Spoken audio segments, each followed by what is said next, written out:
Ya Rasulullah salamun alaik ya Rafi'a syani wa daraji. Siapa ya Syekh Abdul Qadir Jalani? Ada kena mengena dengan kita tak? Di samping beliau ini adalah ilmunya dah memang kita ambil. Kan kita ni belajar pakai sanad tuan-tuan sekalian. Kalau kita tengok sanad ilmu kita, atasnya tu rupanya Syekh Abdul Qadir Jalani ni rupanya iot kita rupanya.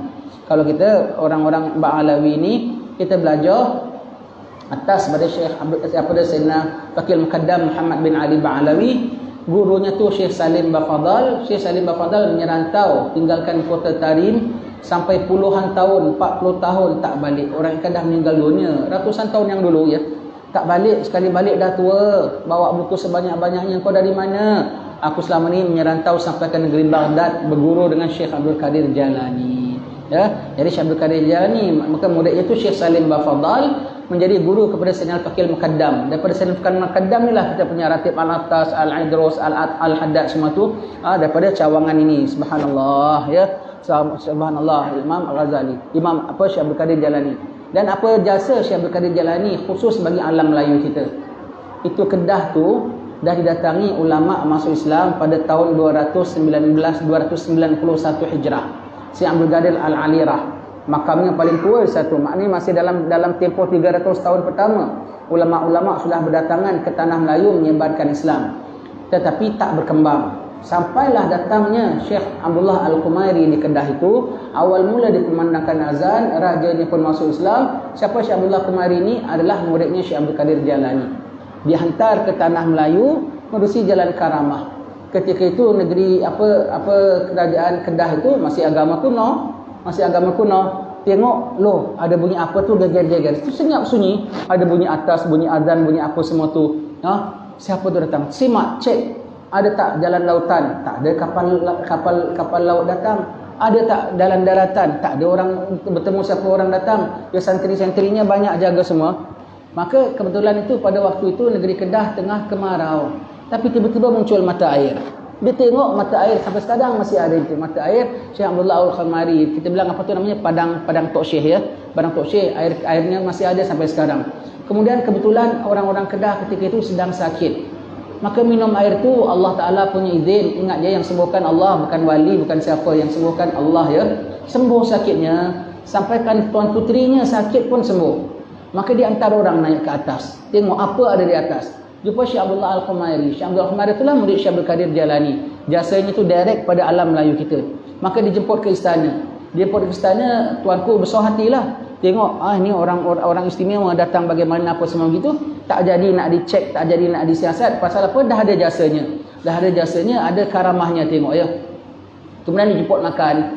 Ini wali Allah, orang salih. Dijemput datang, dia tak ada bilang, kita tuanku patut tak makan ini najis, ini haram. Ya semuanya najis belaka. Pasal masih orang bukan Islam lagi. Dihidangkan. Syekh Abdullah Al-Qumairi ni sentuh. Begitu dia sentuh jadi ular lari. Bersentuh centuh jadi katak melompat. Kalau kita lah agaknya ya masak engkong ayam, ungkep apalah umpamanya ya. Dia agaknya ungkep katak agaknya. Ungkep katak agaknya. Masak rendang ular agaknya lah bangkanya zaman dahulu ya. Kaget rajanya, apa ni? Oh tuanku, patut beragama Islam. Agama Patih tak membenarkan makanan-makanan ini, hanya makanan tertentu. Maka Tuhan Patih tak izin, haiwan ini pun tak nak Patih sentuh dia lari sendiri. Oh heran tuanku, heran. Tuanku dah minat dengan dia semua. Tinggal satu perkara saja lagi, tuanku nak jadi masuk Islam, tak jadi masuk Islam. Lomba, challenge, naik Gunung Jerai. Naik Gunung Jerainya bukan macam kita sekarang naik kereta sampai ke atas. Gunung Jerai tu playground tuanku tu, tempat main dia. Lomba naik, boleh? Tuanku ni naik Gunung Jerai berapa cepat tau? Satu langkah berikut dah sampai. Begitu cepat.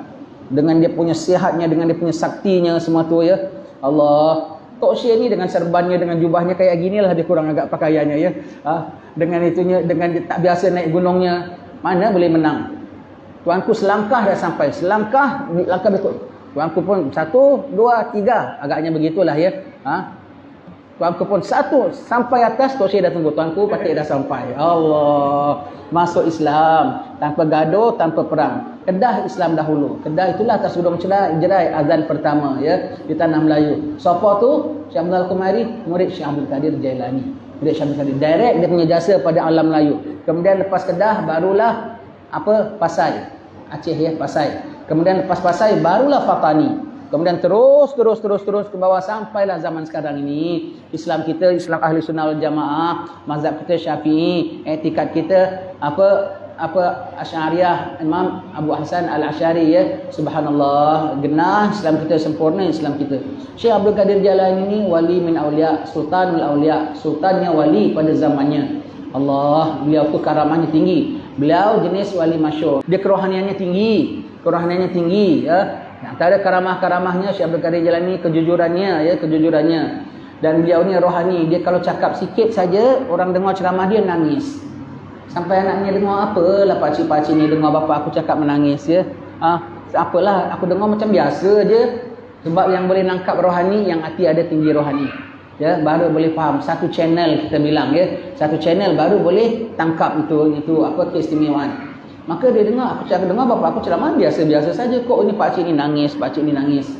Anaknya belajar sampai menyerantau. Belajar hadisnya, Qurannya, balik minta izin bapa, saya ceramah boleh? Monggo.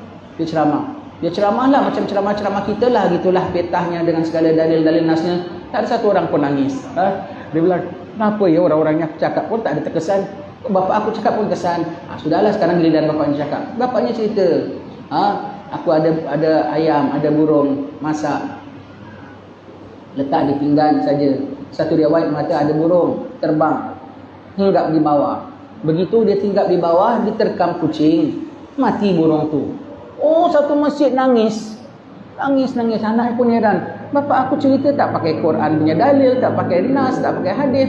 Sebut cerita burung diterkam oleh kucing, mati. Kok orang nangis sampai begini?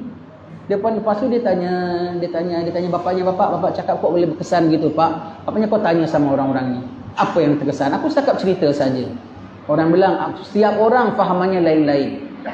Setiap orang fahamannya lain-lain.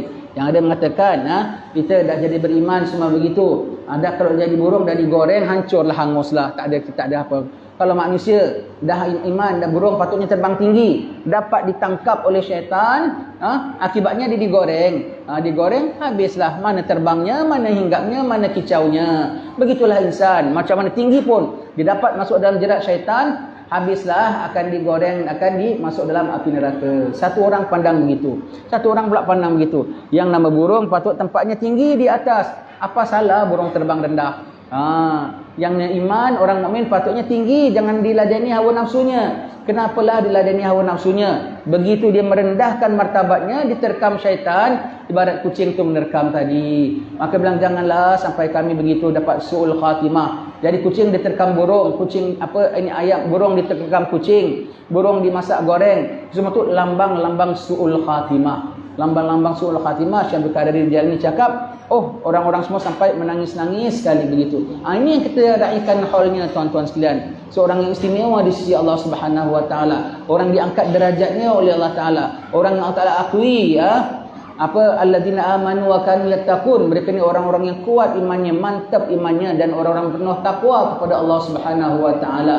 Allah Taala mengatakan lahumul busyra fil hayati dunya wa fil akhirah. Bagi mereka busyra, karamah-karamah dari dunia sampai akhirat. Sekarang mereka sudah sampai akhirat, kita masih di dunia, karamahnya masih mengalir lagi. Karamahnya masih mengalir lagi. Syekh Abdul Qadir Al-Jailani. Satu hari Syekh Abdul Qadir Jailani jalan di sebuah kampung. Maka penduduk kampung panggil, "Ya Syekh Abdul Qadir Jailani, minta tolong, ada apa hal? Minta kau doakan satu anak muda kami mati berapa hari lepas.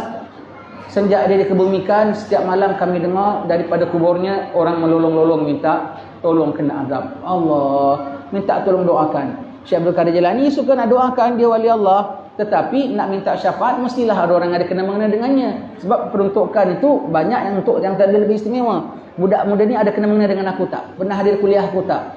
Tak pernah. Pernah sebut nama aku tak? Tak pernah. Pernah tengok aku tak? Tak pernah. Pernah makan salam aku tak? Pernah. Tak pernah. Satu saja. Satu hari kau jalan, naik kuda, kau dah lepas debu kudanya tu naik. debu kudanya, bekas debu kudanya dah lalu dah.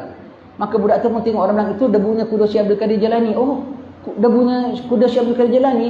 Dia perhatikan debu itu, bukan perhatikan kudanya pun, debunya saja. Sebab debu bekas kudanya Syekh Abdul Qadir Jalani, dia perhatikan dalam hatinya tu, tak tahulah apa dalam hatinya. Merasa takzim terhadap orang soleh ini mungkin ya.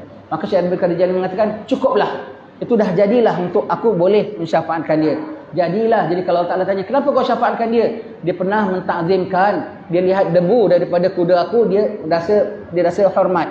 Begitu. Syekh Abdul Qadir pun pergi kuburnya, mendoakan budak ini sampai hari ini tak dengar menjerit-jerit lagi. Allah ya. Nanti yaumil akhir kita nakkan syafaat Nabi, syafaat aulia, syafaat ulama. Apa ada amalan kita? Kita pernah duduk Syekh Abdul Qadir Jalani, pernah baca kitab dia. Yang tuan-tuan mengamalkan tarikatnya, ya untung. Aku amalkan tarikatmu Syekh Abdul Qadir Jalani. Siapa yang pimpin? Kiai Suhaili. Clear lah. Begitu ya. Dia kenal tu siapa yang menjadi khalifah dia kenal lah. Kalau macam yang kita ni semua tak mengamalkan tarikatnya ya. Apa paling tidak aku hadir haulmu Syekh Abdul Qadir Jalani. Bila kau hadir haulku di Parit Semarang? 2 kali kok. Madrasah Kiai Nur, madrasah Kiai Husain. Bolehlah. Mudah-mudahan kita harap di dunia kita ni sombong. Itu tak heran, ini tak heran. Nanti dah ada dekat sana macam mana kita tuan-tuan sekalian ya. Begitulah kita harapkan dengan hadir haul ini besar sekali pahala kiai ya. Lalu kita pesan-pesan tuan-tuan jangan tak hadir ya. Jangan tak hadir. Kiainya tu sendiri berkatnya macam-macam. Imam Habib Abdullah Al-Haddad bilang kalau kita ingin nak berubah jadi orang yang baik, berapa cara-caranya? Langkah 1, langkah 2, langkah 3, langkah 4 itu iaitu apa? Orang alim. Orang alim, apalagi kalau sudah martabat yang tinggi sekali ya. Kalau sampai martabat aulia lagi, ya kita husnuzan orang-orang alim kita semuanya martabat tinggi di sisi Allah Taala. Kita tatap wajahnya saja, dosa kita boleh luntur, sikap jelek kita boleh berubah. Apatah lagi kalau kita ditatap oleh beliau, itu namanya nazrah. Itu namanya nazrah. Lepas itu kita bilang tahan maulid yang kita awalkan sikit, jadi kita boleh puas-puas tengok apa Kiai Suhaili kita. Kiai Suhailinya itu saja dah ada barakahnya, dah ada macam-macamnya. Ini kan pula dianjurkan haul Syekh Abdul Qadir Jailani. Kalau kita bilang hadir, tuan-tuan jangan tak hadir walau sekali, walau 2 kali. Kalau boleh 15 kali. 15 kali. Kiainya 73 kali lah. Kiainya 73 kali. Dia umurnya dah 70 lebih. Hadir haulnya 70 lebih. Jangan tunggu kita 70 baru nak hadir haulnya 70. Allah, begitu ya. Allah berkatnya pahala besar Kiai Syahili memperkenalkan kita hal ini, biar kita nama kita semua berdaftar sebagai pencinta wali min aulia ini. Wallahu a'lam bishawab. Salawat salam tetap padamu, engkaulah sang Nabi penyejuk hatiku. Betapa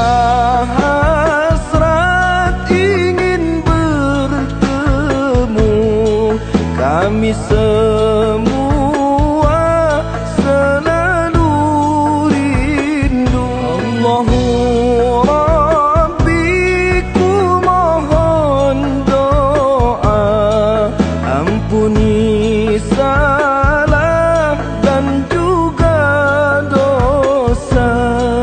Jadikan kami insan yang mulia, hati yang ikhlas serta bertakwa. Kumpulkan kami dan keluarga